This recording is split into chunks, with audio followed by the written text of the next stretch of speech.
Salut à tous et bienvenue dans Malte à propos, épisode 34. Pour ce nouvel épisode de Malte à propos, je vous propose encore une dégustation comparative avec 4 whiskies que j'ai depuis assez longtemps. Alors vous allez voir que je les compare pas pour rien non plus, ils ont des similitudes ces whiskies. Le premier point commun qu'ont ces 4 whiskies, c'est qu'ils ont tous été embouteillés par des embouteilleurs indépendants. Deuxième point commun, ces 4 whiskies ont tous été plus ou moins marqués, et plutôt plus que moins, par un vieillissement en fût de sherry.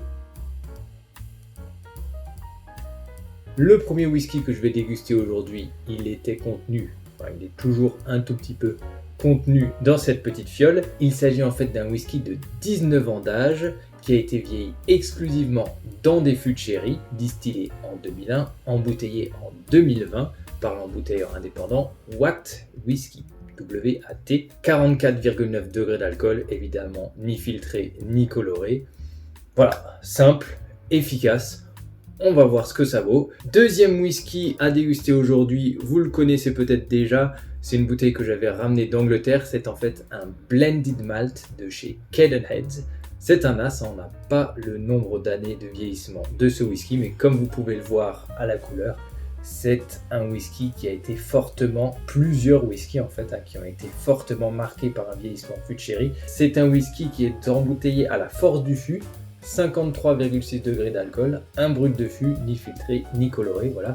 Et c'est peut-être le whisky le plus jeune et surtout le moins cher de la bande. Troisième whisky, il était dans cette petite fiole, il l'est toujours un petit peu aussi. Nouvel embouteilleur indépendant, Hart Brothers. Hart, pas comme le cœur en anglais, mais H-A-R-T. Un embouteilleur indépendant qui a été fondé par, et là je reprends ma petite note parce que je ne m'en souviens plus, Alistair Hart, qui était un chief blender dans l'industrie du whisky et donc qui a fondé Hart Brothers en 1975, donc un embouteilleur indépendant qui date quand même un peu maintenant, qui n'est pas forcément très connu en France, qu'il est plus dans d'autres pays européens. Donc ce Hart Brothers, cet embouteillage est en fait un blended malt de 17 ans d'âge, qui a passé une partie seulement de son vieillissement dans des ex-fûts de sherry Oloroso de premier remplissage. Donc c'est peut-être celui qui a été le moins marqué par le vieillissement en fût de sherry, parce qu'il s'agit en fait uniquement d'un finish. 50 degrés d'alcool. Pour la coloration, je suis pas sûr, je suis pas sûr du tout même. En tout cas, ça m'étonnerait qu'il soit filtré. Dernier whisky à être dégusté aujourd'hui, vous le connaissez aussi peut-être un peu.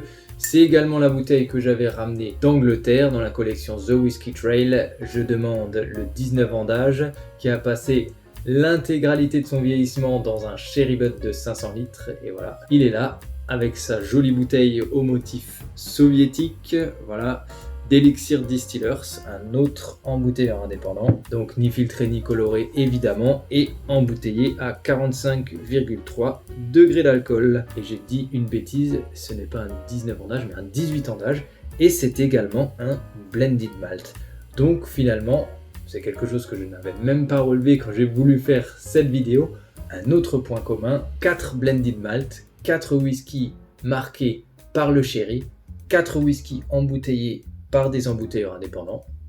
Voilà, ça nous fait quand même une belle dégustation. Donc premier whisky que je bois de la journée, donc un peu d'alcool, et à part ça j'ai envie de dire un nez full sherry, très classique, avec des fruits noirs, de l'amertume, un léger côté épicé, un petit côté noix, mais voilà, ce qui ressort le plus c'est le côté fruits noirs, le côté mature, le côté fruits noirs. Mais sinon à part ça, un nez assez simple qui j'espère va s'étoffer au fur et à mesure de la dégustation. Slange. En bouche, un joli sherry, des fruits noirs, le côté noix, le côté réconfortant du sherry, les épices. Un gros point faible sur ce whisky, la texture. Assez aqueuse, c'est pas soyeux, c'est pas onctueux, c'est pas forcément ample en bouche. Au niveau de la longueur en bouche, on est plutôt pas mal, j'ai toujours ces senteurs de sherry sur la langue, sur le palais. Et voilà, ça reste assez simple pour un whisky de 19 ans d'âge. En plus, j'ai quand même une puissance alcoolique qui reste assez présente. Pour démarrer, c'est pas trop mal parce que ça fait un joli étalon. C'est un joli sherry, pas très complexe, le plus jeune mais également le plus puissant en alcool, ça sent tout de suite. Mais derrière cet alcool, on sent un whisky avec un sherry encore plus costaud, plus ample en bouche, plus droit au but que le premier, que de l'amertume et des fruits noirs. Slange 2. On a l'impression de connaître un whisky quand on le boit seul, on a toujours une impression différente quand on compare un whisky. Vu son âge, je trouve qu'on est sur un whisky qui est vraiment pas mal du tout, assez fin, avec un joli équilibre quand même sur le sherry, même si on est vraiment très sherry driven, hein, très axé sherry quand même. Je trouve que la puissance alcoolique se scinde moins que sur le premier nez. Sur le premier nez, voilà, on s'attend à un whisky ample, on s'attend à un whisky mature, à un sherry très fin, et du coup on a la puissance alcoolique qui vient un peu mal s'adapter en fait au profil aromatique du whisky. Là c'est moins dérangeant je trouve, sans grande extravagance, sans grande complexité non plus. Là on change d'univers. Il précisait bien Oloroso de premier remplissage, sur celui-ci ça sent tout de suite beaucoup moins sucré, on est beaucoup moins dans les fruits noirs, plus sur la fraîcheur, le côté noix, les fruits jaunes. C'est un nez qui me plaît plus. Il y a une amertume qui est beaucoup plus maîtrisée, un nez équilibré, élégant. Ça fait tout de suite la différence. De toute façon, j'ai toujours eu une préférence pour les whiskies, certes vieillis en fût de sherry, mais plutôt en sherry sec, type Oloroso, plutôt que les sherry sucrés type Pedro Jiménez. Slant G3. Une texture qui apparaît tout de suite bien meilleure, plus onctueuse. Là, le défaut, ça va être la longueur en bouche. Par contre, on est sur un whisky plus complexe, plus mature également, j'ai l'impression. Et au niveau du profil aromatique, là, on a toujours cette amertume, mais elle est différente. On est plus proche de l'amande amère, du côté noix. On a ce côté noix plus présent et on a surtout un côté fruit différent. Moins mûr, moins noir. Là, on est vraiment sur le fruit jaune, c'est plus ample en bouche et sur un côté épicé, un peu exotique. Et donc, c'est un whisky qui me plaît plus tout de suite. Pas d'alcool au nez. Mais là, on retrouve un profil aromatique qui se rapproche plus des deux premiers whiskies, même si le sherry est peut-être un peu moins brut qu'il ne l'était sur le What Whisky et le Cabernet. On a un côté épicé qui s'exprime également avec le côté sherry, le côté fruits noirs classique, peu d'amertume, pas beaucoup le côté noix non plus. On cherche la complexité un petit peu dans ce nez, on cherche la maturité, mais au moins c'est équilibré, il y a très peu d'alcool. Voilà, Slant G4.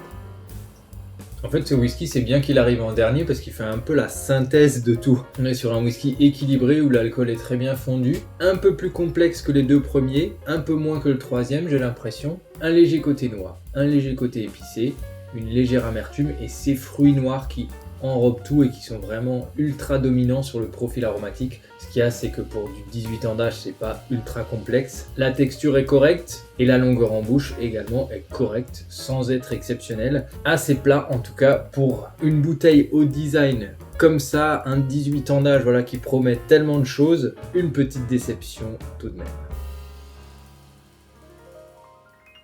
Toujours ce côté fruit noir très présent, mais devant ça, un côté chocolat, voilà, un côté chocolat noir qui n'était vraiment pas aussi présent au premier nez et qui là ressort tout de suite. Et qui rend ce nez un peu plus intéressant, quoi qu'il reste quand même un peu d'alcool dedans.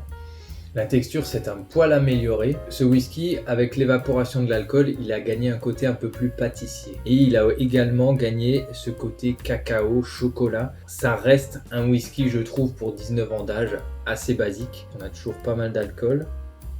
Et toujours ce même profil aromatique, ultra ciblé sur le sherry. Un peu moins sucré que sur le premier whisky, un peu moins pâtissier. Ça se confirme vraiment en bouche. Amertume, fruits noirs juicy et un poil d'épices. J'avais payé une 50aine d'euros, voire une 60aine d'euros. Ça vaut pas plus malgré tout. Voilà, au niveau complexité, on est juste bien. Étonnamment, c'est un whisky qui est plus complexe, par exemple, que le What Whisky en premier. Il y a une douceur fruité et épicé à ce whisky que les trois autres n'ont pas du tout. C'est un whisky sur une partie de son profil aromatique qui me fait penser à un Redbreast 12 ans. Le nez a un peu changé également sur celui-ci. C'est un nez qui a gagné un tout petit peu en complexité, qui a gagné également un côté pâtissier. C'est assez intéressant. Est-ce que les whiskies vieillis intégralement en fût de sherry auraient tous le même comportement? Ça transfigure pas le nez, hein. On n'est pas passé d'un nez assez simple à un nez magnifique, complexe, hein, mais c'est une petite touche en plus. Voilà. Assez plat, j'ai utilisé le mot plat. C'est dur, hein, c'est dur pour décrire ce whisky parce que c'est un bon whisky, mais voilà, c'est plat. On n'a pas de surprise avec ce whisky. En premier, ça c'est une certitude, le Hart Brothers qui se détache au niveau de son profil aromatique, donc le whisky numéro 3, le 17 ans d'âge. Ensuite, c'est assez compliqué. C'est assez compliqué parce que j'ai deux belles déceptions ici et ici. Les 18-19 ans d'âge en fait, les plus vieux. Donc on va pas faire de chichi, on va pas se laisser influencer plus que ça. Pour moi, Cabernet deuxième, c'est assez surprenant pour moi, je pensais qu'il allait être à la traîne par rapport à ses 3 concurrents. Donc le Nas, que décidément j'aime quand même pas trop mal. On va mettre le Elixir Distillers en troisième. Vraiment, ça se joue à pas grand chose. En fait, le plus bel atout de ce whisky, c'est le design de son étiquette. Je vais garder la bouteille parce que j'adore vraiment ce design. Par contre, le whisky à l'intérieur est pas terrible. Et dernier, le White Whisky. Que j'avais offert à un proche, j'espère qu'il l'a plus apprécié que moi. Quatrième de cette dégustation, le White Whisky, 19 ans d'âge, le plus âgé, comme quoi l'âge ne fait pas tout. Et conclusion, rapidement, comme dit, il n'y avait pas vraiment d'enjeu, j'ai fait cette vidéo pour le plaisir, j'aurai plus ces whiskies à ma disposition très longtemps. C'est pas une dégustation qui va forcément rester dans les annales, comme la dernière sur les whiskies autour du monde, sur les whiskies exotiques. Mais bon, c'était quand même pas mal de comparer ces whiskies, on en tire quand même toujours 2-3 enseignements. Si vous êtes un amateur de whisky vieilli en fût de sherry, n'hésitez pas à me dire ce que vous en pensez dans les commentaires. Voilà. Si vous pensez que j'ai été trop dur avec ces whiskies, dites-le moi. Et puis voilà, on se retrouve bientôt pour de nouveaux épisodes de Malte à propos. Et en attendant, bien sûr, le plus important, prenez soin de vous. Ciao.